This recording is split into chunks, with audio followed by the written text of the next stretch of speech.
নমস্কার, আপনাদের সবাইকে শুকতারা গল্পে স্বাগত। আমি আপনাদের কথাকলি, আর আমার সাথে আছে শুকতারা। আমাদের আজকের গল্প কথাশিল্পী শরৎচন্দ্র চট্টোপাধ্যায়ের একটি বহুল প্রচলিত ছোট গল্প, অনুপমার প্রেম। অনুপমার প্রেম ভালোবাসার এক করুণ অধ্যায়, যেইখানে ভালোবাসা শুধু মিলনের নয়, বেদনারও নাম। অনুপমা এক স্নিগ্ধ ও কোমল মনের মেয়ে। তার হৃদয়ের সমস্ত সুর এক পুরুষের জন্য বেঁধেছিল। কিন্তু প্রেমের এই পথ সরল নয়। বিশ্বাসঘাতকতা, সমাজের নির্মম নিয়ম আর ভাগ্যের নিষ্ঠুর পরিহাসে তার ভালোবাসা ক্রমেই এক নতুন রূপ নেয়। এই কাহিনী শুধু প্রেমের নয়, এক নারীর আত্মমর্যাদা, ত্যাগ ও নতুন করে নিজেকে খুঁজে পাওয়ার গল্প। ভালোবাসা কি শুধুই পাওয়া, নাকি কখনো কখনো হারিয়েও পাওয়া যায়? অনুপমার প্রেম সেই অপরূপ অথচ মর্মান্তিক ভালোবাসার এক অনন্য প্রতিচ্ছবি। চলুন তাহলে আর বেশি দেরি না করে আজকের গল্পটি শুরু করা যাক। শুরু হচ্ছে অনুপমার প্রেম।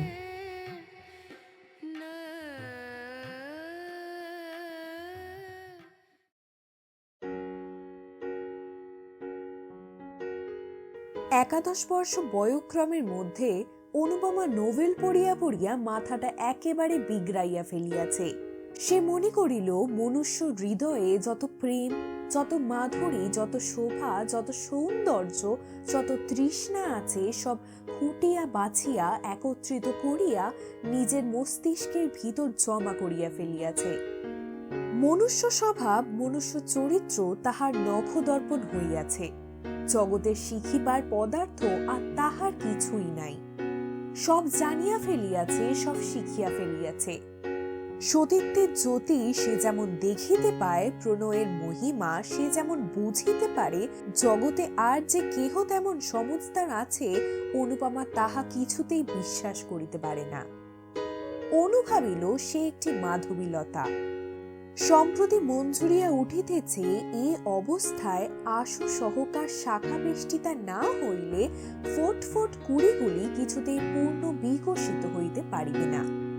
তাই খুঁজিয়া পাতিয়া একটি নবীন কান্তি সহকার মনোনীত করিয়া লইল এবং 2-4 দিবসেই তাহাকে মন প্রাণ জীবন যৌবন সব দিয়া ফেলিল।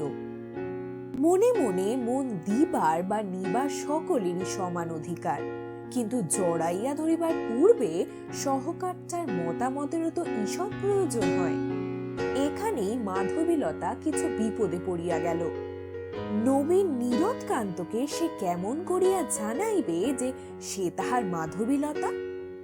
স্ফুটোন্মুখ হইয়া দাঁড়াইয়া আছে। তাহাকে আশ্রয় না দিলে এখনই কুঁড়ির ফুল লইয়া মাটিতে লুটাইতে লুটাইতে প্রাণত্যাগ করিবে। কিন্তু সহকারে তো জানিতে পারিল না। না জানুক, অনুপমার প্রেম উত্তরোত্তর বৃদ্ধি পাইতে লাগিল। অমৃতে গড়ল, সুখে দুঃখে প্রণয়ে বিচ্ছেদ চিরপ্রসিদ্ধ। 2-4 দিবসে অনুপমা বিরহ ব্যথায় জর্জরিত তনু হইয়া মনে মনে বলিল, স্বামীন, তুমি আমাকে লও বা না লও, ফিরিয়া চাহো বা না চাহো, আমি তোমার চিরদাসী। প্রাণ যায় তাহাও স্বীকার, কিন্তু তোমাকে কিছুতেই ছাড়িব না।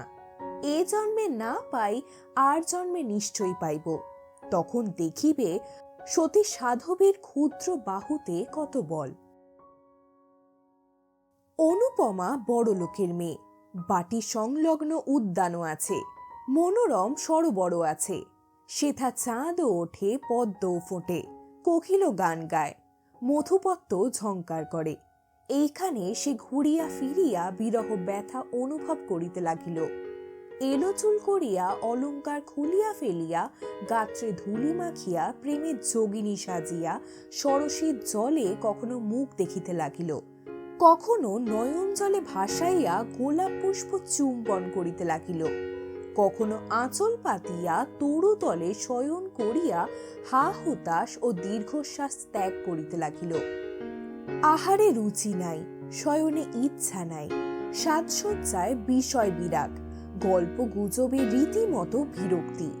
অনুপমা দিন দিন শুকাইতে লাগিল। দেখিয়া শুনিয়া অনুর জননী মনে মনে প্রমাদ গণিলেন, এক বই মেয়ে নয়, তার আবার এ কি হইল? জিজ্ঞাসা করিলে সে কি যে বলে কেহ বুঝিতে পারে না। ঠোঁটের কথা ঠোঁটেই মিলাইয়া যায়। অনুর জননী এক দিবস জগৎবন্ধুবাবুকে বলিলেন, ওগো, একবার কি চেয়ে দেখবে না? তোমার একটি বই মেয়ে নয়, সে যে বিন চিকিৎসায় মরে যায়। জগৎবন্ধুবাবু বিস্মিত হইয়া বলিলেন, কি হলো ওর? তা জানিনি। ডাক্তার আসিয়া দেখিয়া শুনিয়া বলিলেন, অসুখ বিসুখ কিছু নাই, তবে এমন হয়ে যায় কেন? জগৎবন্ধুবাবু বিরক্ত হইয়া বলিলেন, তা কেমন করে জানবো? তবে মেয়ে আমার মরে যাক, এ তো বড় মুশকিলের কথা। জ্বর নেই, বালাই নেই, শুধু শুধু যদি মরে যায় তো আমি কি ধরে রাখবো? গৃহিণী শুষ্ক মুখে বড় বধূমাতার নিকট ফিরিয়া আসিয়া বলিলেন, বৌমা, অনু আমার এমন করে বেড়ায় কেন? কেমন করে জানবো মা? তোমাদের কাছে কি কিছু বলে না? না তো, কিছুই না। গৃহিণী প্রায় কাঁদিয়া ফেলিলেন। তবে কি হবে? না খেয়ে না শুয়ে এমন করে সমস্ত দিন বাগানে ঘুরে বেড়ালে কদিন আর বাঁচবেও? তোরা বাছা যা হোক একটা বিহিত করে দে মা, না হলে যে বাগানের পুকুরে একদিন ডুবে মরবো। বড় বউ কিছুক্ষণ ভেবে চিনতে বলল, দেখে শুনে একটা বিয়ে দিয়ে দাও, সংসারের ভার পড়লে আপনিই সব সেরে যাবে। বাহ, বেশ কথা, তবে আজই এ কথা আমি কর্তাকে জানাবো।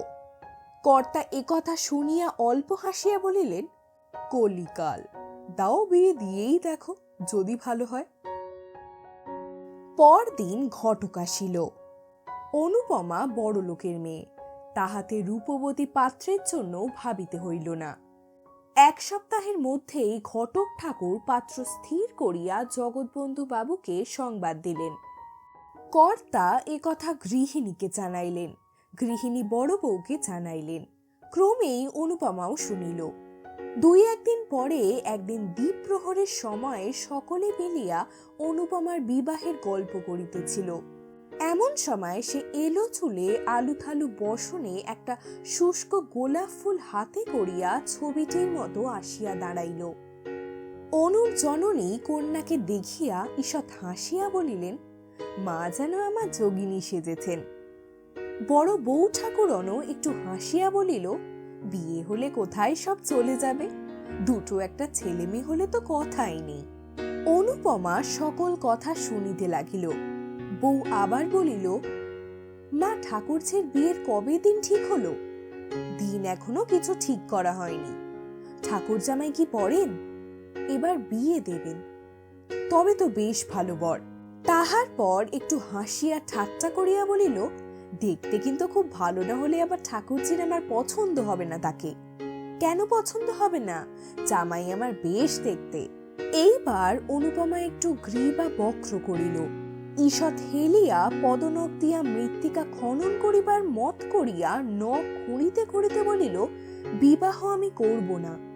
জননী ভালো শুনিতে না পাইয়া জিজ্ঞাসা করিলেন, কি কি বলছিস? বড় বউ অনুপমার কথা শুনিতে পাইয়াছিল। খুব জোরে হাসিয়া উঠিয়া বলিল, ঠাকুরজি বলছে ও কখনো বিয়ে করবে না। বিয়ে করবে না? না, না করুক গে। অনুর জননী মুখ টিপিয়া একটু হাসিয়া চলিয়া গেলেন। গৃহিণী চলিয়া যাইলে বড় বধূ আবার বলিল, তুই বিয়ে করবি নে? অনুপমা পূর্বমত গম্ভীর মুখে বলিল, কিছুতেই না। কেন? যাকে তাকে গছিয়ে দেওয়ার নামে বিবাহ নয়। মনের মিল না হলে বিবাহ করাটাই ভুল। বড় বউ বিস্মিত হইয়া অনুর মুখপানে চাহিয়া বলিল, গছিয়ে দেওয়ার আবার কিলো? গছিয়ে দেবে না তো কি মেয়ে মানুষ দেখে শুনে পছন্দ করে বিয়ে করবে? নিশ্চয়ই। তবে তোর মতে আমার বিয়েটাও ভুল হয়ে গেছে? বিয়ের আগে তো তোর দাদার নাম পর্যন্ত আমি শুনিনি। সবাই কি আর তোমার মতো? বউ আরেকবার হাসিয়া বলিল, তোর কি তবে মনের মানুষ কেউ জুটেছে নাকি রে? অনুপমা বউ ঠাকুরানীর সহাস্য বিদ্রুপে মুখখানি পূর্বপেক্ষা চতুর্গুণ গম্ভীর করিয়া বলিল, বউ, ঠাট্টা করছো নাকি? এখন কি বিদ্রুপের সময়? কেন লো, হয়েছে কি? হয়েছে কি? তবে শোনো। অনুপমার মনে হইল তাহার সম্মুখে তাহার স্বামীকে বধ করা হইতেছে। সহসা কতলু খাঁড় দুর্গে বধমঞ্চ সম্মুখে বিমলা ও বীরেন্দ্র সিংহের দৃশ্য তাহার মনে ভাসিয়া উঠিল। অনুপমা ভাবিল, তাহারা যাহা পারে সে কি তাহা পারে না? সতীশ্রী জগতে কাহাকে ভয় করে?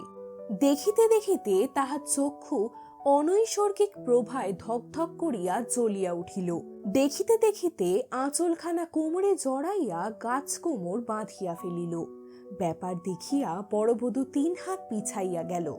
নিমেষে অনুপমা পাশবর্তী খাটের খুঁড়ো বেশ জড়াইয়া ধরিয়া ঊর্ধ্ব নেত্রে চিৎকার করিয়া কহিতে লাগিল, প্রভু, স্বামী, প্রাণনাথ, জগৎ সমীপে আজ আমি মুক্ত কণ্ঠে স্বীকার করব, তুমি আমার প্রাণনাথ।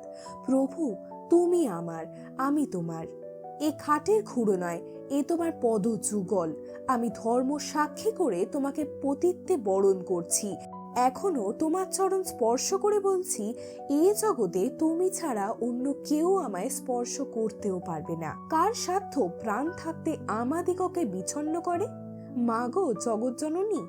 বড়বধূ চিৎকার করিয়া ছুটিয়া বাহিরে আসিয়া বলিল, ওগো দেখো গো, ঠাকুরজি কেমন ধারা করছে। দেখিতে দেখিতে গৃহিণী ছুটিয়া আসিলেন। বউ ঠাকুরনের চিৎকার বাহির পর্যন্ত পৌঁছিয়াছিল। কি হয়েছে, হলো কি? কর্তা ও তাহার পুত্র চন্দ্রবাবু ছুটিয়া আসিলেন। কর্তা গিন্নিতে, পুত্র পুত্রবধূতে, দাস দাসীতে মুহূর্তে ঘরে ভিড় হইয়া গেল। অনুপমা মূর্ছিত হইয়া খাটের কাছে পড়িয়া আছে। গৃহিণী কাঁদিয়া উঠিলেন, অনু, আমার কি হলো? ডাক্তার ডাকো, কেউ জল আনো, বাতাস করো, ইত্যাদি চিৎকারে পাড়ার অর্ধেক প্রতিবেশী বাড়িতে জমিয়া গেল। অনেকক্ষণ পরে অনুপমা ধীরে ধীরে চোখ খুলিয়া বলিল, আমি কোথায় মা?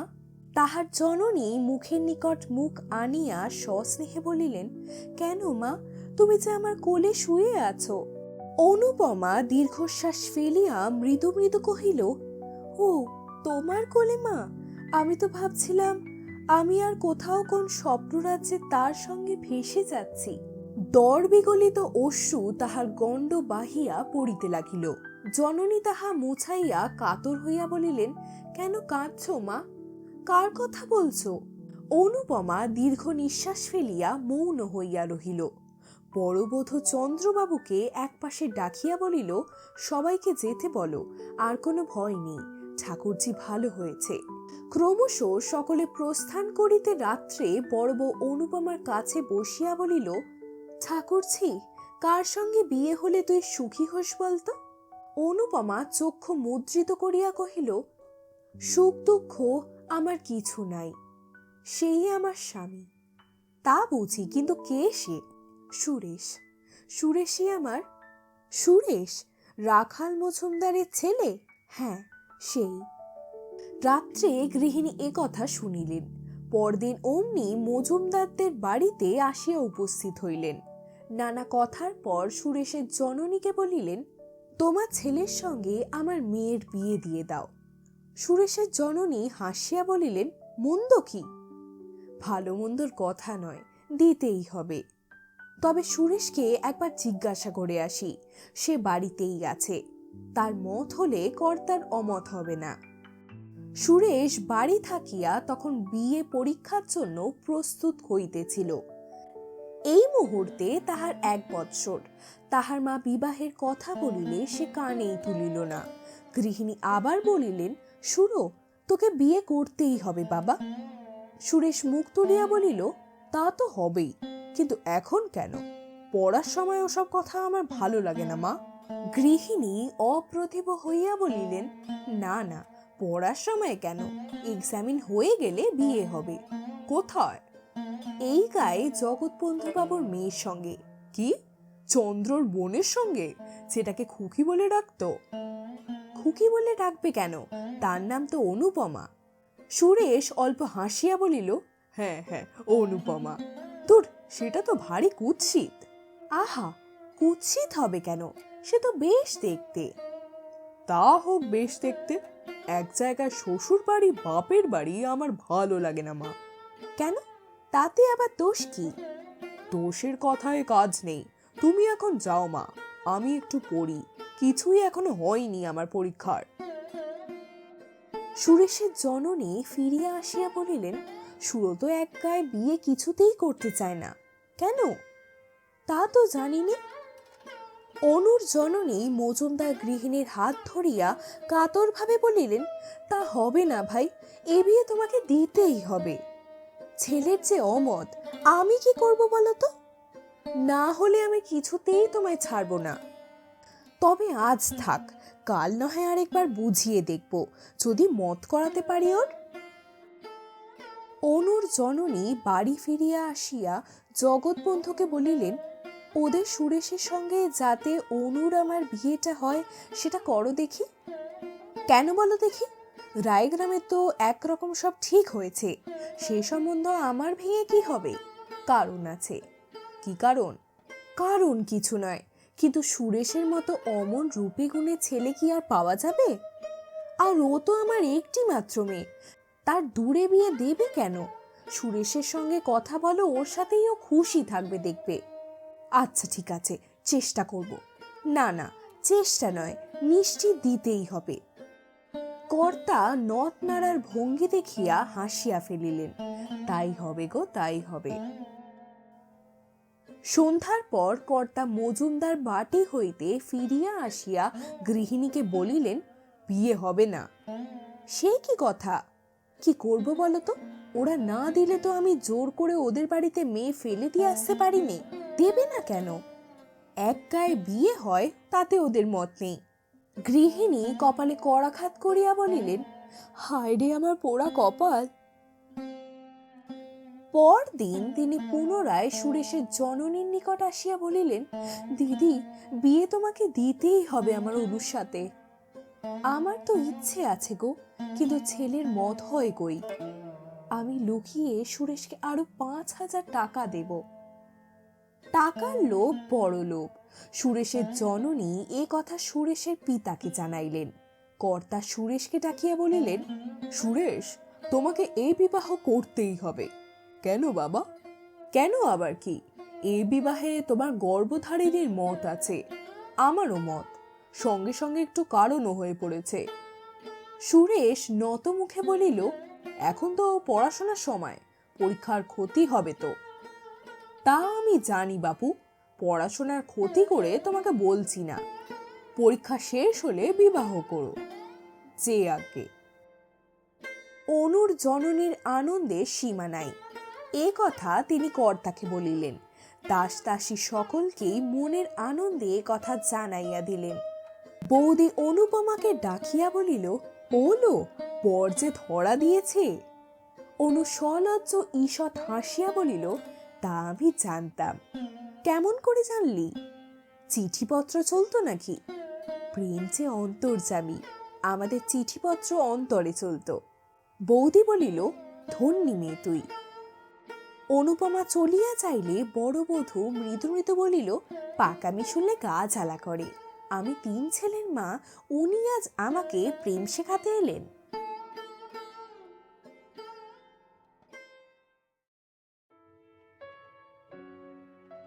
দুর্লভ পশু বিস্তর অর্থ রাখিয়া পরলোক গমন করিলে তাহার 20 বর্ষীয় একমাত্র পুত্র ললিত মোহন শ্রাদ্ধ শান্তি করিয়া একদিন স্কুলে যাইয়া মাস্টার মশাইকে বলিল, মাস্টার মশাই, আমার নামটা কেটে দিন।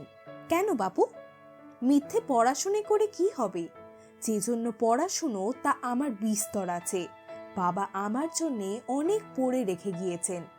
মাস্টার চক্ষু টিপিয়া অল্প হাসিয়া বলিল, তবে আর ভাবনা কি, এইবার চড়ে খাওগে। এইখানেই ললিত মোহনের বিদ্যাভ্যাস ইতি হইল। ললিত মোহনের কাঁচা বয়স, তাহাতে বিস্তর অর্থ, কাজে স্কুল ছাড়িবা মাত্র বিস্তর বন্ধুও জুটিয়া গেল। ক্রমে তামাক, সিদ্ধি, গাঁজা, মদ, গায়ক গায়িকা ইত্যাদি একটির পর একটি করিয়া ললিত মোহনের বৈঠকখানা পূর্ণ করিল। এদিকে প্রীতি সঞ্চিত অর্থরাশিও জলবৎ ঢেউ খেলিয়া তরতর করিয়া সাগরাভিমুখে ছুটিয়া চলিতে লাগিল। তাহার জননী কাঁদিয়া কাটিয়া অনেক বুঝাইলেন, অনেক বলিলেন, কিন্তু সে তাহাতে কর্ণপাত করিল না। একদিন ঘূর্ণিত লোচনে মাতৃ সন্নিধানে আসিয়া বলিল, মা, আমাকে এখনই 50 টাকা দাও তো। মা বলিলেন, একটি পয়সাও আমার নেই। ললিত মোহন দ্বিতীয় বাক্য ব্যয় না করিয়া একটা কুড়ুল লইয়া জননীর হাত বাক্স চিরিয়া ফেলিয়া 50 টাকা লইয়া প্রস্থান করিল। তিনি দাঁড়াইয়া সমস্ত দেখিলেন, কিন্তু কিছুই বলিলেন না। পরদিন পুত্রের হস্তে লোহার সিন্ধুকের চাবি দিয়া বলিলেন, বাবা, এই লোহার সিন্ধুকের চাবি নাও। তোমার বাপের টাকা যেমন ইচ্ছে তেমন খরচ করো, আমি আর বাধা দিতে আসবো না। কিন্তু ঈশ্বরের কাছে প্রার্থনা করি যেন আমি গেলে তোমার চোখ ফোটে। ললিত বিস্মিত হইয়া বলিল, কোথায় যাবে তুমি? তা জানি নে। আত্মঘাতী হলে কোথায় যেতে হয় তা কেউ জানে না, তবে শুনেছি সঙ্গতি হয় না। তা কি করব বলো তো? আমার যেমন কপাল। আত্মঘাতী হবে? না হলে আর উপায় কি? তোমাকে পেটে ধরে তো আমার সব সুখই গেল। এখন নিত্যি তোমার লাথি ছাটা খাওয়ার চেয়ে যমদূতের আগুন কুণ্ডই ভালো। ললিত মোহন জননীকে চিনিত। সে বিলক্ষণ জানিত যে তাহার জননী মিথ্যা ভয় দেখাইবার লোক নহে। তখন কাঁদিয়া ভূমিতে লুটাইয়া পড়িয়া পা জড়িয়া ধরিয়া বলিল, মা, তুমি আমাকে মাপ করো। এমন কাজ আর আমি কখনো করব না। তুমি থাকো মা, তুমি যেও না কোথাও। জননী রুক্ষভাবে বলিলেন, তাও কি হয়? তোমার বন্ধু বান্ধব তারা সব যাবে কোথায়? আমি কাউকে চাইনি মা, আমি টাকা করি, বন্ধু বান্ধব কিচ্ছু চাইনি, শুধু তুমি থাকো। তোমার কথায় বিশ্বাস কি? কেন মা, আমি তোমার মন্দ সন্তান তা বলে অবিশ্বাসের কাজ কি কখনো করেছি আমি? তুমি এখন থেকে ইচ্ছা সুখে যা দেবে তার অধিক 1 পয়সাও চাইব না। ইচ্ছা সুখে তোমাকে 1 পয়সাও দিতে আমার ইচ্ছে হয় না, কেননা এই 1 বৎসর 1.5 বৎসরে তুমি যা টাকা উড়িয়েছ তার অর্ধেকও কখনো তোমার জীবনে উপার্জন করতে পারবে না। তুমি আমাকে কিছুই দিও না। জননী কোমল হইলেন, না, অতটা তোমার সইবে না। আমিও তা ইচ্ছে করিনি। মাসে 100 টাকা পেলে তোমার চলবে কি? স্বচ্ছন্দে মা। তবে তাই হোক। 2-1 দিনের মধ্যেই তার বন্ধু বান্ধবেরা একে একে সরিয়া পড়িতে লাগিল। ললিত মোহন 2-1 জনের বাটিতে ডাকিতে গেল। কেহ বলিল, কাল যাব, কেহ বলিল, আজ কাজ আছে। ফলত কেহই আর আসিল না। এখন সে সম্পূর্ণ একা। একাই মদ খায়, একা ঘুরিয়া বেড়ায়। একবার মনে করিল আর মদ খাইবে না, কিন্তু সময় কিরূপে কাটাবে? কাজেই মদ ছাড়া হইল না। একটা পথে সে প্রায় ঘুরিয়া বেড়াইত। এ পথটা জগৎবন্ধুবাবুর বাগানের পার্শ্ব দিয়া অপেক্ষাকৃত নির্জন বলিয়া মদ খাইয়া এখানেই বেড়াইবার অধিক সুবিধা হইত। মাতাল বলিয়া তাহা গ্রামস্বর অখ্যাতি। কাহারও বাটিতে যাওয়া ভালো দেখায় না, কাজেই মদ খাইয়া নিজের সঙ্গেই নিজে বেড়াইয়া বেড়াইত। আজকাল তাহার আরেকজন সঙ্গী জুটিয়াছে, সে অনুপমা। আসিতে যাইতে সে প্রায়ই দেখে। তাহারই মতো অনুপমা বাগানের ভিতর ঘুরিয়া বেড়ায়। অনুপমাকে সে বাল্যকাল হইতে দেখিয়া আসিতেছে, কিন্তু আজকাল তাহাতে যেন একটু নতুনত্ব দেখিতে পায়। জগৎবন্ধুবাবুর বাগানের প্রাচীরের এক অংশ ভগ্ন ছিল। সেইখানে একটা গাছের পাশে দাঁড়াইয়া দেখে অনুপমা উদ্যানময় ঘুরিয়া বেড়াইতেছে। কখনো বা তরুতলে বসিয়া মালা গাঁথিতেছে, কখনো বা ফুল তুলিতেছে, এক সময় বা সরসীর জলে পদত্বয় ডুবাইয়া বালিকা সুলভ ক্রীড়া করিতেছে। দেখিতে তাহার বেশ লাগে। ইতস্তত বিক্ষিপ্ত চুলগুলি, অযত্ন রক্ষিত দেহলতা, আলুথালু বসনভূষণ ও সকলের উপর মুখখানি তাহার মদের চোখে একটি পদ্মফুলের মতো বোধ হইত। মাঝে মাঝে তাহার মনে হয় জগতে সে অনুপমাকে সর্বাপেক্ষা অধিক ভালোবাসে। রাত্রি হইলে বাড়িতে গিয়া শয়ন করে যতক্ষণ নিদ্রা না হয় ততক্ষণ অনুপমার মুখই মনে পড়ে। স্বপ্নেও কখনো কখনো তাহার অনিন্দ সুন্দর বদন মণ্ডল হৃদয়ে জাগিয়া ওঠে। এমনই করিয়া কতদিন যায়। জগৎবন্ধুবাবুর উদ্যানের সেই ভগ্ন অংশটিতে বৈকাল হইতেই বসিয়া থাকা আজকাল তাহার নিত্যকর্ম হইয়া দাঁড়াইয়াছে। সে বালক নহে, অল্প দিনেই বুঝিতে পারিল যে সে অনুপমাকে বাস্তবিকই অতিশয় অধিক রকম ভালোবাসিয়া ফেলিয়াছে, কিন্তু এরূপ ভালোবাসায় লাভ নাই। সে জানিত সে মাতাল, সে অপদার্থ মূর্খ, সে সকলে ঘৃণিত জীব, অনুপমার কিছুতেই যোগ্য পাত্র নহে। শত চেষ্টাতেও তাহাকে পাওয়া সম্ভব নয়। তবে আর এমন করিয়া মন খারাপ করিয়া লাভ কি? কাল হইতে আর সে আসিবে না, কিন্তু থাকিতে পারিত না। সূর্য অস্তগত হইলেই সে মজ্জকু খাইয়া সেই ভাঙা পাঁচিলটির ওপর আসিয়া বসিত।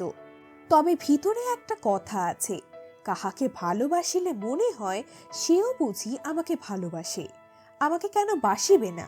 অবশ্য এ কথা প্রতিপন্ন করা যায় না।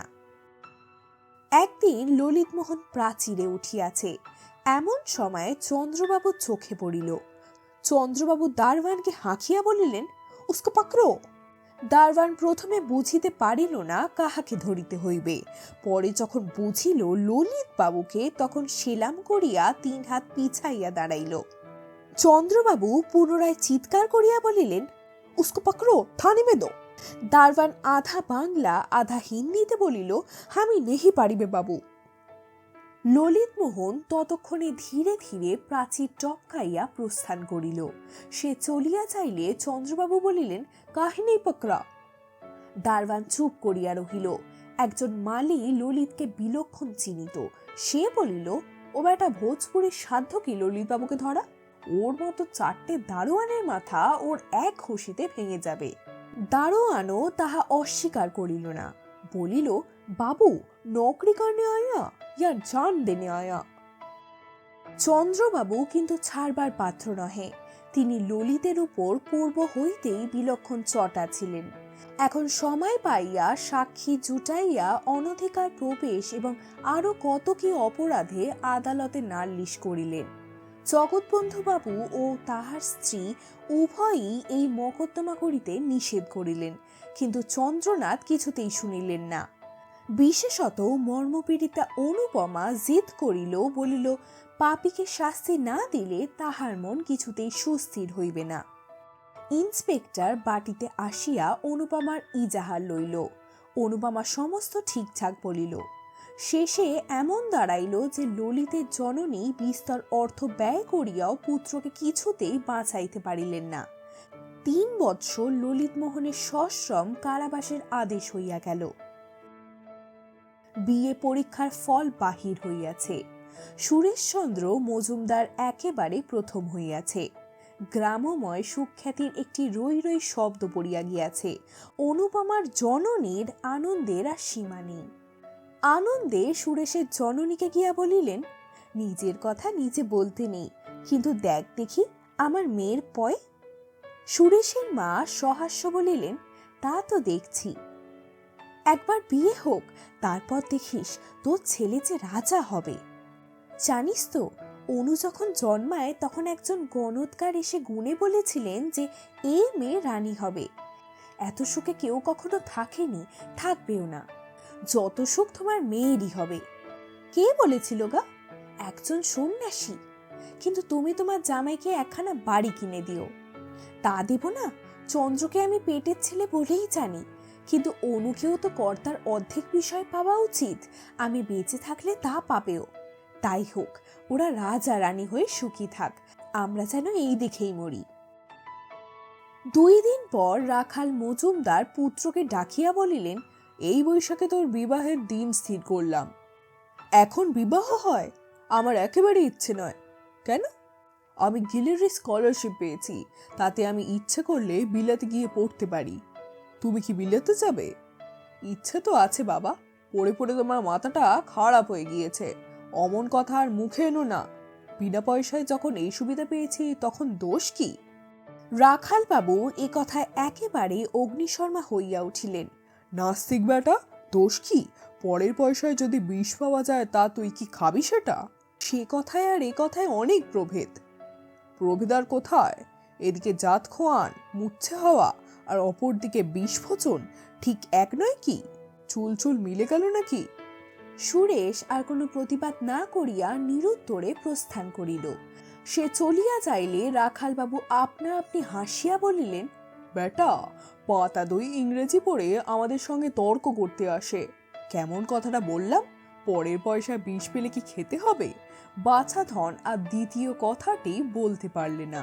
এ অকাট্য যুক্তি কি আরও কাটাতে পারে? বিবাহের সমস্ত পাকা রকম স্থির হইয়া যাইল।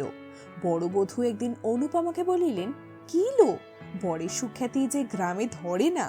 অনুপমা মৃদু হাসিয়া বলিল, যার সতী সাধবী স্ত্রী জগতে তার সকল সুখের পথে উন্মুক্ত থাকে, তবুও তো এখনো বিয়ে হয়নি লো। বিবাহ আমাদের অনেক দিনই হয়েছে, জগৎ জানে না বটে, কিন্তু অন্তরে অন্তরে বহুদিন আমাদের পূর্ণ মিলন হয়ে গিয়েছে। বড় বধূ অল্প হাসিল, উষ্ট ঈষৎ কুঞ্চিত করিয়া একটু থামিয়া বলিলেন, এ কথা আর কথা বলিস না রে।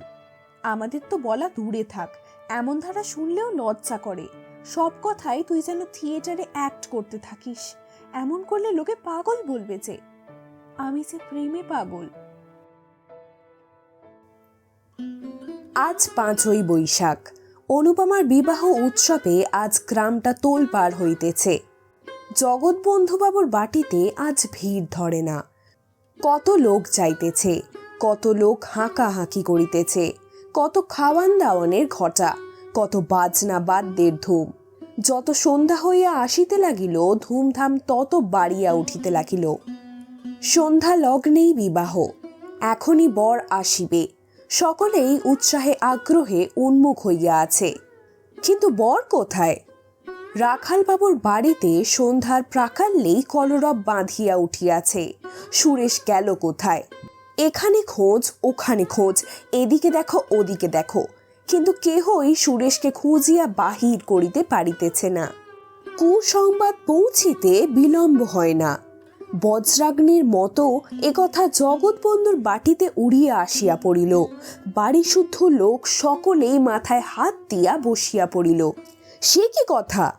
8টার সময় বিবাহের লগ্ন, কিন্তু 9টা বাজিতে চলিল, কোথাও বরের সন্ধান পাওয়া যাইতেছে না। জগৎবন্ধুবাবু মাথা চাপড়াইয়া ছুটাছুটি করিয়া বেড়াইতে লাগিলেন।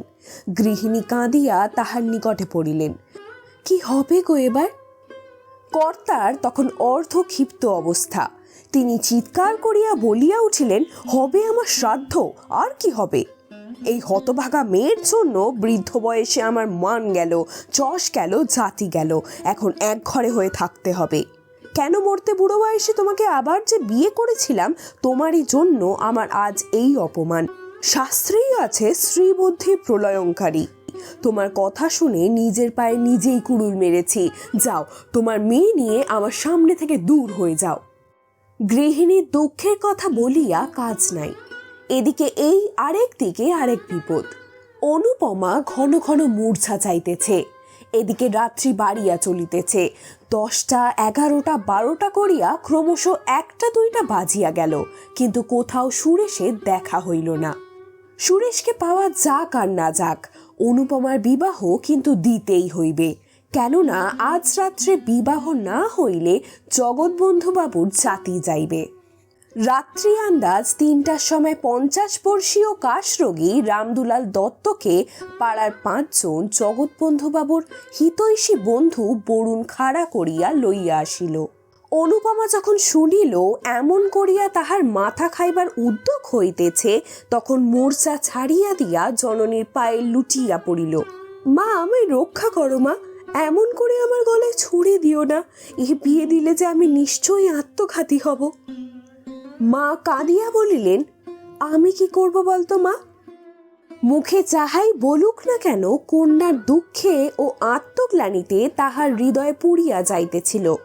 তাই কাঁদিয়া কাটিয়া আবার স্বামীর কাছে আসিলে, ওগো, একবার শেষটা ভেবে দেখো, এ বিয়ে দিলে যে আমার মেয়েটা বিষ খাবে।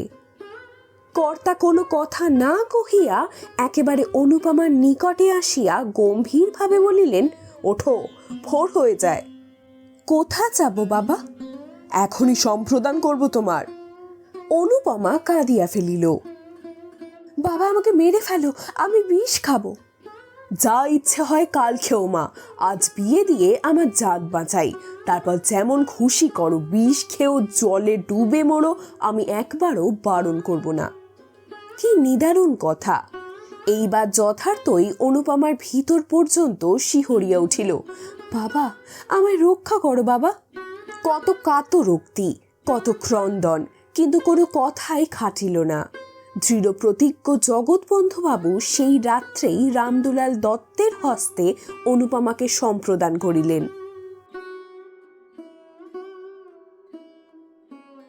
বহুকাল বিপত্তিক বৃদ্ধ রামদুলালের আপনার বলিতে সংসারে আর কেহ নাই। দুইখানি পুরাতন ইস্টক নির্মিত ঘর, একটু শাকসবজির বাগান, ইহাই দত্তজির সাংসারিক সম্পত্তি। বহু ক্লেশে তাহার দিন যাপন হয়। বিবাহ করিয়া পরদিন অনুপমাকে বাড়ি আনিলেন। সঙ্গে সঙ্গে অনেক খাদ্যদ্রব্য আসিল, অনেক দাস দাসী আসিল। কোনো ক্লেশ নাই। ৬-৭ দিন তাহার পরম সুখে অতিবাহিত হইল। বড়লোক শ্বশুর, আর তাহার কোনো ভাবনা নাই। বিবাহ করিয়া কপাল ফিরিয়াছে। কিন্তু অনুপমার স্বতন্ত্র কথা।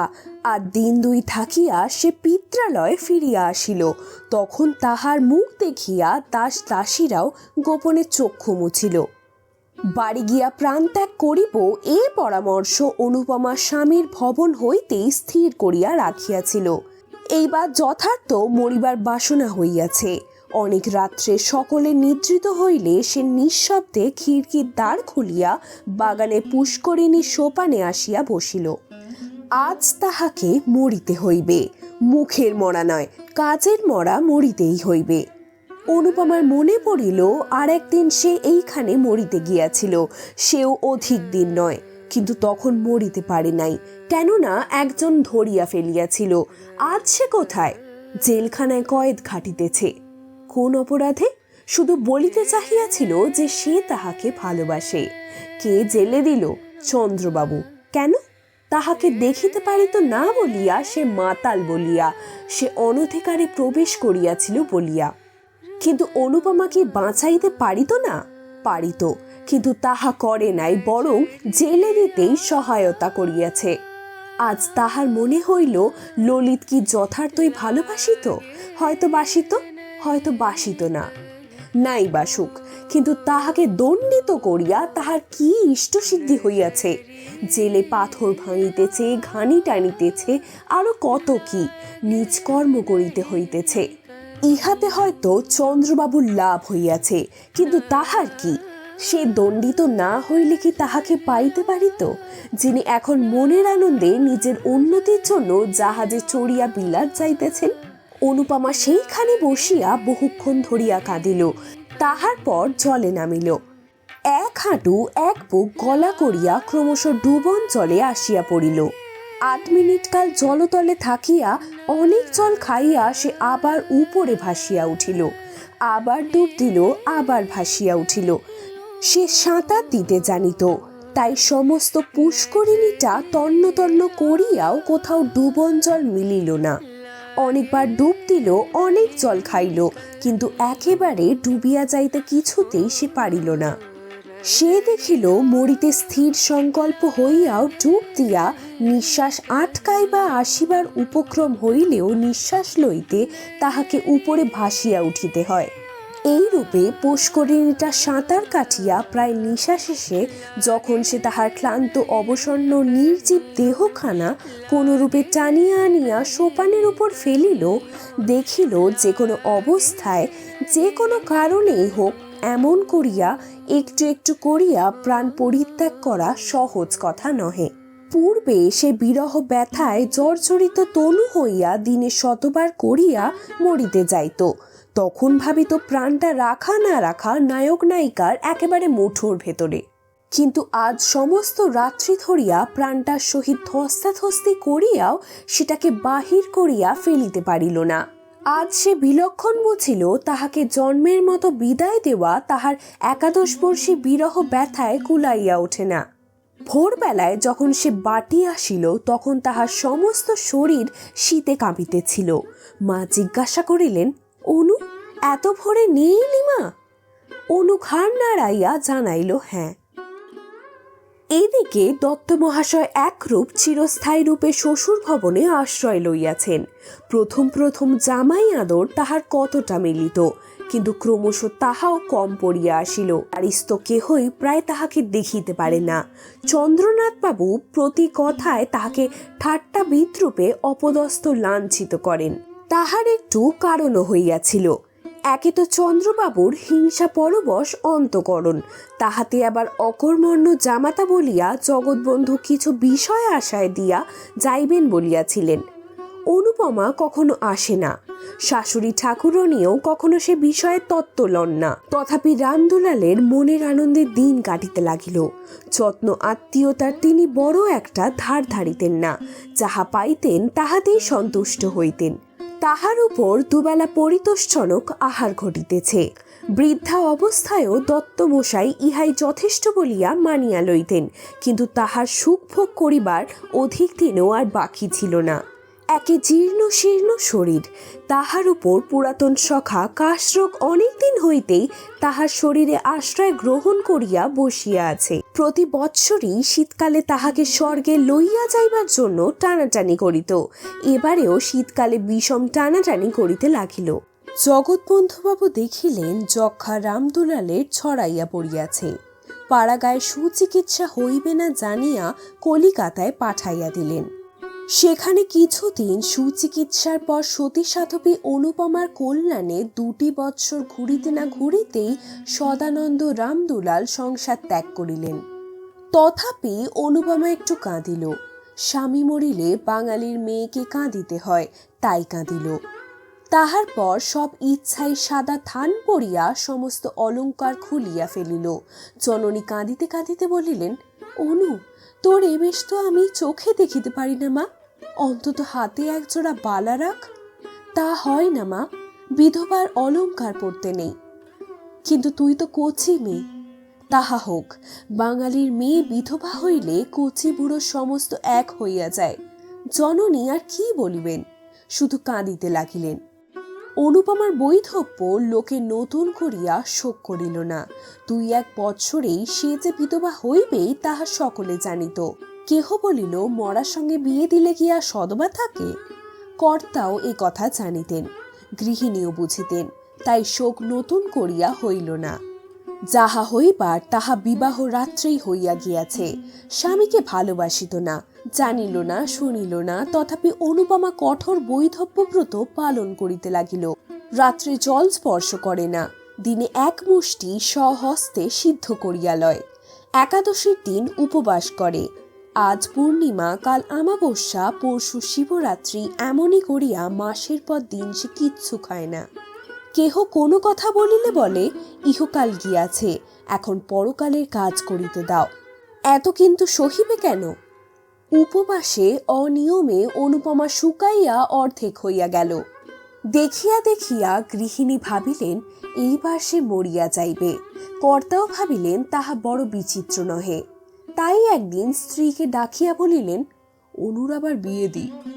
গৃহিণী বিস্মিত হইয়া জিজ্ঞাসা করিলেন, তাও কি হয়? ধর্ম যাবে যে। অনেক ভেবে দেখলাম 2 বার বিবাহ দিলেই ধর্ম চায় না। বিবাহের সঙ্গে ধর্মের সঙ্গে এই বিষয়ে কোনো সম্বন্ধ নাই, বরং নিজের কন্যাকে এমন করে খুন করলেই ধর্মহানির সম্ভাবনা। তবে দাও। অনুপমা কিন্তু এ কথা শুনিয়া ঘাড় নাড়িয়া দৃঢ়স্বরে বলিল, তা হয় না বাবা। কর্তা তখন নিজে অনুকে ডাকিয়া বলিলেন, খুব হয় মা। তাহলে আমার ইহকাল পরকাল 2 কালই গেল। কিছু যায় না, যাবে না, বরং না হলেই যাবার সম্ভাবনা। মনে করো তুমি যদি গুণবান পতি লাভ করো তাহলে 2 কালেরই কাজ করতে পাবে। একা কি হয় না বাবা? না মা, হয় না, অন্তত বাঙালির ঘরের মেয়ের দ্বারা হয় না। ধর্মকর্মের কথা ছেড়ে দিয়ে সামান্য কোনো একটা কর্ম করতে হলেই তাদিগকে অন্যের সাহায্য গ্রহণ করতে হয়। স্বামী ভিন্ন তেমন সাহায্য আর কে করতে পারে বলো? আরো কি দোষে তোমার এত শাস্তি বলো তো? অনুপমা আনত মুখে বলিল, আমার পূর্বজন্মের ফল বাবা। গোড়া হিন্দু জগৎবন্ধুবাবুর কর্ণে এ কথাটা খট করিয়া লাগিল। কিছুক্ষণ স্তব্ধ থাকিয়া বলিলেন, তাই যদি হয় তোমার তবুও একজন অভিভাবকের প্রয়োজন। আমাদের অবর্তমানে কে তোমাকে দেখবে? দাদা আছেন তো বাবা। ঈশ্বর না করুন, কিন্তু সে যদি না দেখে? সে তোমার মার পেটের ছেলে নয়। বিশেষ করে আমি যতদূর জানি তার মনও ভালো নয়। অনুপমা মনে মনে বলিল, তখন বিষ খাবো? আরও একটা কথা আছে অনু, পিতা হলেও সে কথা আমার বলা উচিত। মানুষের মন সব সময় যে ঠিক একই রকমই থাকবে তা কেউ বলতে পারে না। বিশেষত যৌবনকালে প্রভৃতিগুলি সর্বদা বশ রাখতে মনীষী ঋষিরাও সমর্থ হন না। কিছুকাল নিঃশব্দ থাকিয়া অনুপমা কহিল, জাত যাবে যে বাবা? না মা, জাত যাবে না। এখন আমার সময় হয়ে আসছে, আমার চোখ ফুটছে। অনুপমা ঘাড় নাড়িল, মনে মনে বলিল, তখন জাত গেলেও আর এখন যাবে না? যখন চক্ষুকর্ণ বন্ধ করে তোমরা আমাকে বলিদান দিলে তখনই কথা ভাবলে না কেন? আজ আমারও চক্ষু ফুটেছে, আমিও ভালোরূপ প্রতিশোধ দেব। কোন রূপে তাহাকে টলাইতে না পারিয়া জগৎবন্ধুবাবু বলিলেন, তবে মা তাই ভালো। তোমার ইচ্ছার বিরুদ্ধে আমি বিবাহ দিতে চাই না। তোমার খাবার পরবার ক্লেশ না হয় তা আমি করে যাব। তারপর ধর্মে মন রেখে যাতে সুখী হতে পারো করো।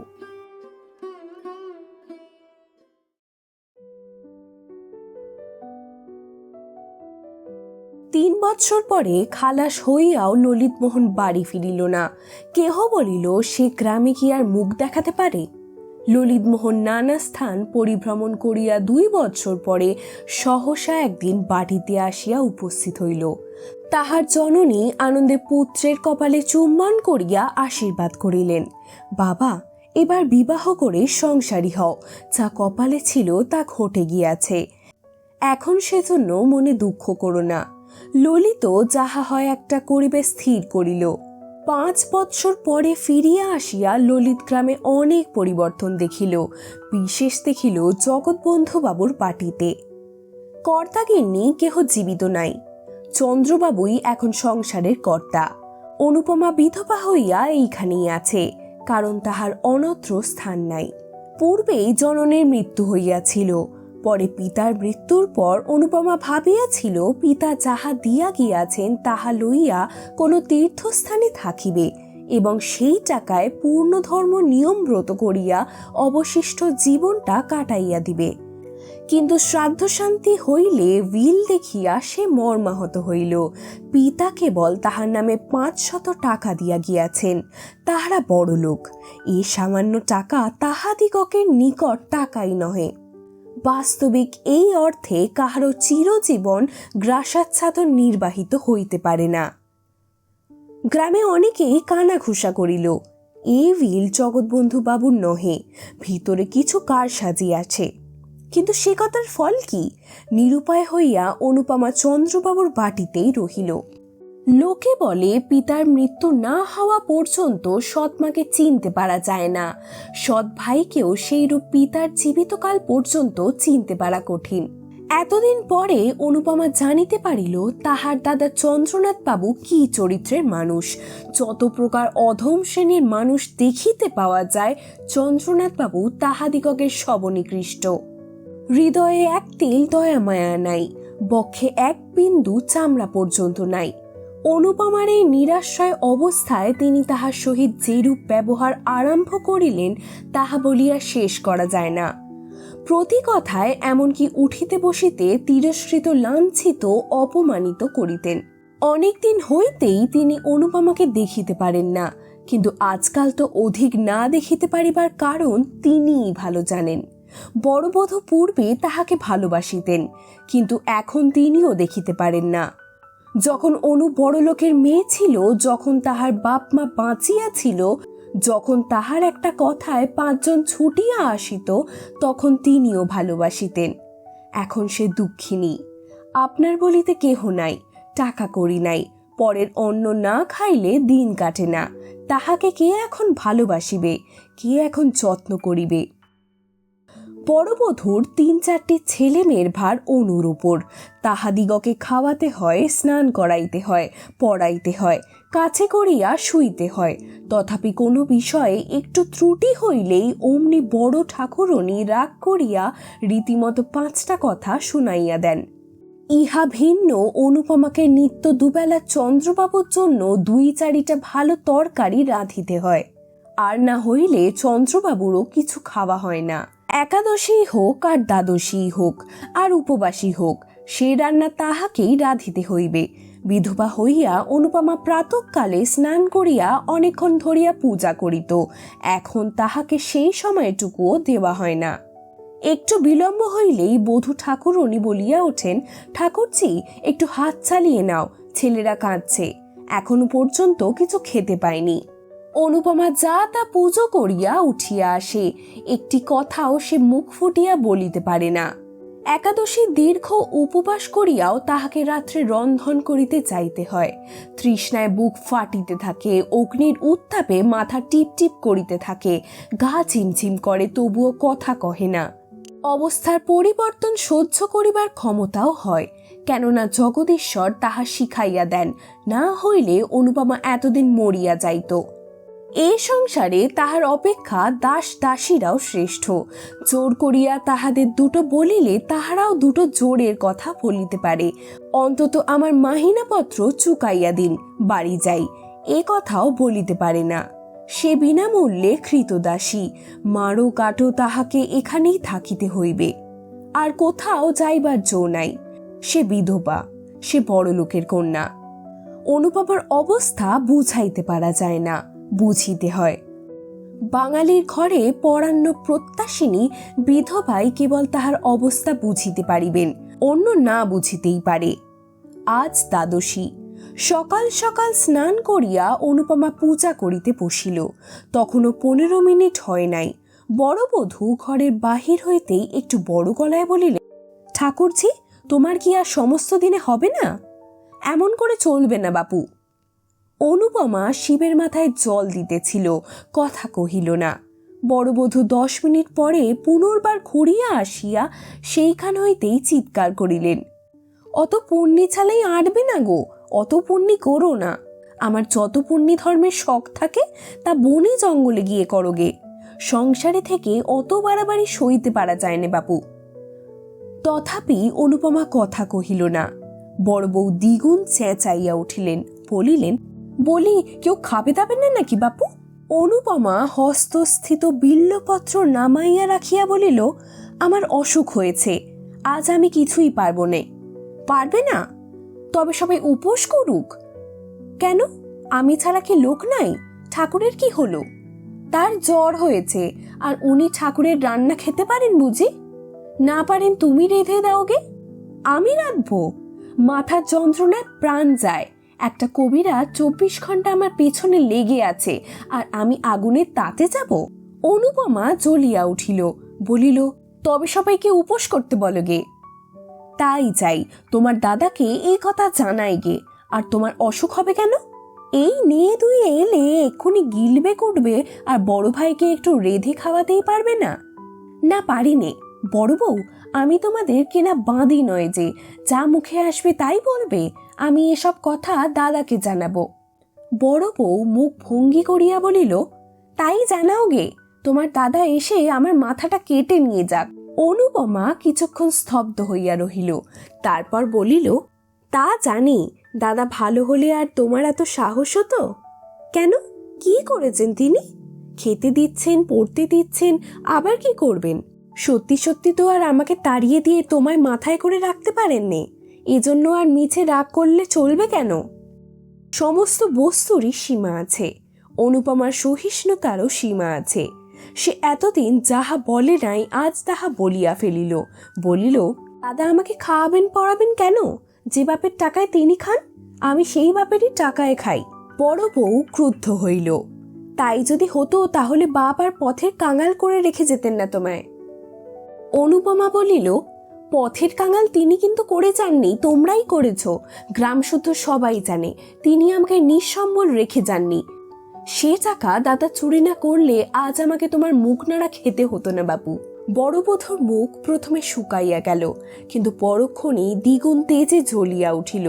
গ্রাম শুদ্ধ সবাই জানে উনি চোর? তবে একথা ওনাকে জানাবো? হ্যাঁ, জানিও।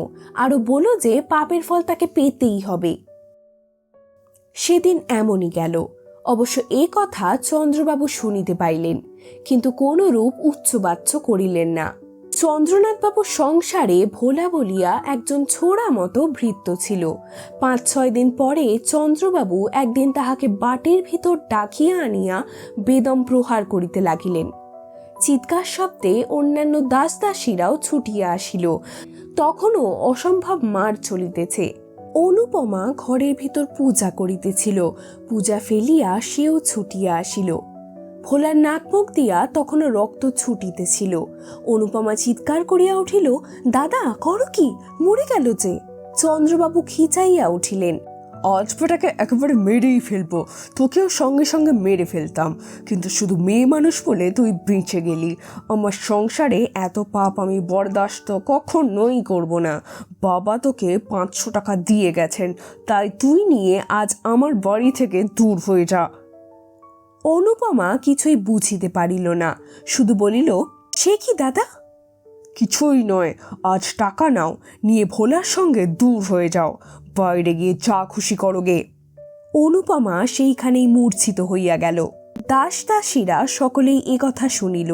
কেউ মুখে কাপড় দিয়া হাসিল, কেহ হাসি চাপিয়া ভালো মানুষের মতো সরিয়া গেল, কেহ বা ছুটিয়া অনুপমাকে তুলিতে আসিল। চন্দ্রবাবু মৃতপ্রায় ভোলার মুখে আরেকটা পদাঘাত করিয়া বাহিরে চলিয়া গেলেন। আজ অনুপমা শেষ দিন। এ সংসারে সে আর থাকিবে না। জ্ঞান হওয়া অবধি সে সুখ পায় নাই। ছেলেবেলায় ভালোবাসিয়াছিল বলিয়া নিজের শান্তি নিজেই ঘুচাইয়াছিল।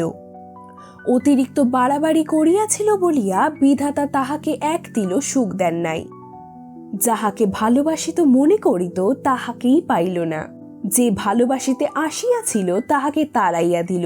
পিতা নাই, মাতা নাই, দাঁড়াইবার স্থান নাই।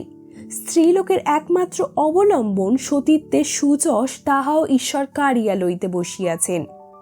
তাই আর সে এ সংসারে থাকিবে না। বড় অভিমানে তাহার হৃদয় ফাটিয়া উঠিতেছে। নিস্তব্ধ নিদ্রিত কৌমুদী রজনীতে খিড়কির দ্বার খুলিয়া আবার বারবার 3 বার পুষ্করিণী সেই পুরাতন সোপানে আসিয়া উপবেশন করিল।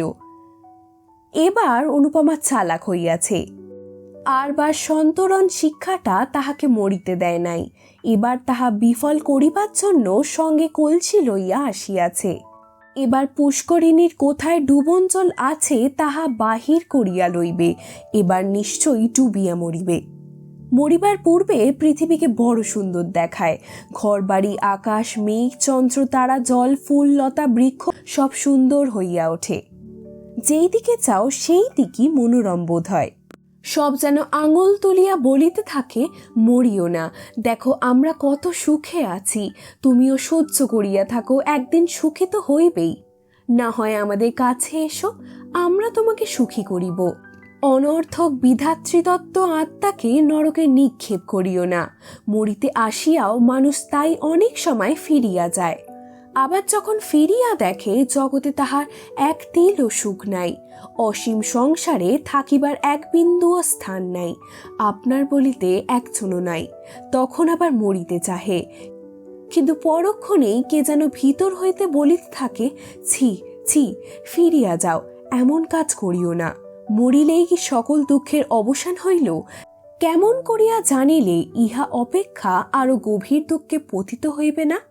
মানুষ অমনি সংকুচিত হইয়া পশ্চাতে হাঁটিয়া দাঁড়ায়।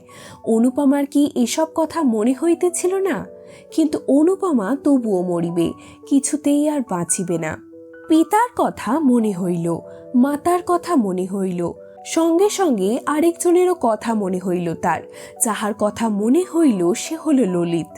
যাহারা তাকে ভালোবাসিত তাহারা সকলেই একে একে চলিয়া গিয়াছে, শুধু একজন এখনো জীবিত আছে। সে ভালোবাসিয়াছিল, ভালোবাসা পাইতে আসিয়াছিল, হৃদয়ের দেবী বলিয়া পূজা দিতে আসিয়াছিল। অনুপমা সে পূজা গ্রহণ করে নাই এবং অপমানিত করিয়া তাড়াইয়া দিয়াছিল। কিন্তু শুধু কি তাই, জেলে পর্যন্ত দিয়াছিল। ললিত সেখানে কত ক্লেশ পাইয়াছে, হয়তো অনুপমাকে কত অভিসম্পাত করিয়াছিল। তাহার মনে হইল নিশ্চিত সেই পাপেই এত ক্লেশ, এত যন্ত্রণা। সে ফিরিয়া আসিয়াছে, ভালো হইয়াছে, মদ ছাড়িয়াছে, দেশের উপকার করিয়া আবার যশ কিনিতেছে। সে কি আজও তাহাকে মনে করে? হয়তো করে না, হয়তো বা করে, কিন্তু তাহাতে কি? তাহার যে কলঙ্ক রটিয়াছে তিনি কি তাহা শুনিয়াছেন?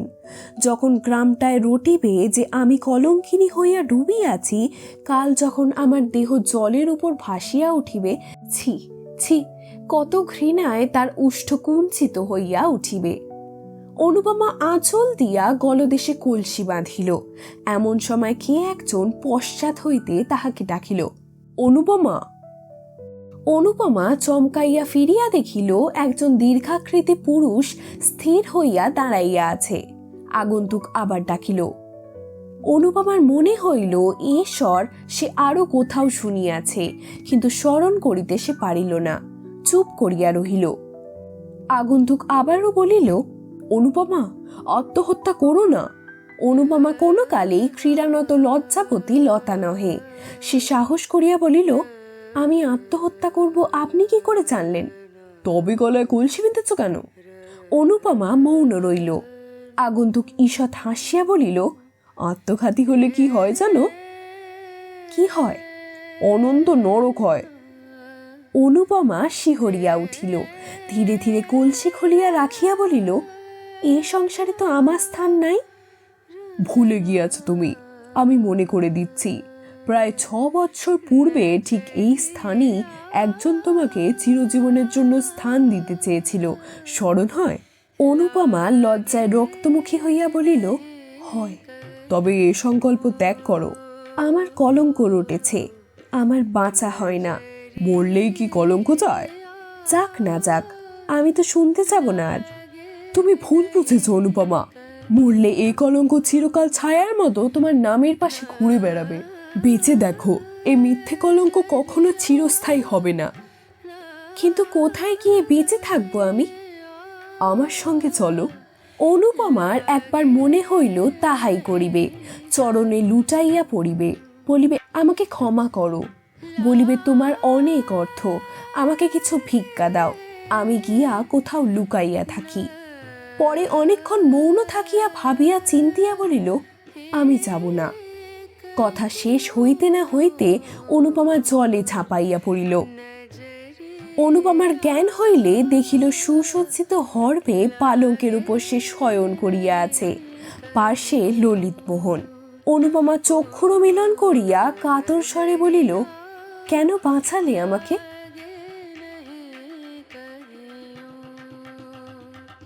আজ শুনলেন অনুপমার প্রেম, গল্প পাঠে শুকতারা।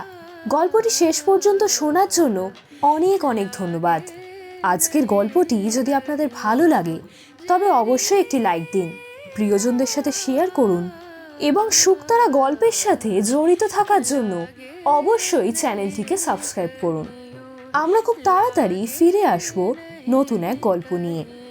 সুস্থ থাকুন, সাবধানে থাকুন। আমি কথা বলি আজ বিদায় নিচ্ছি। ধন্যবাদ।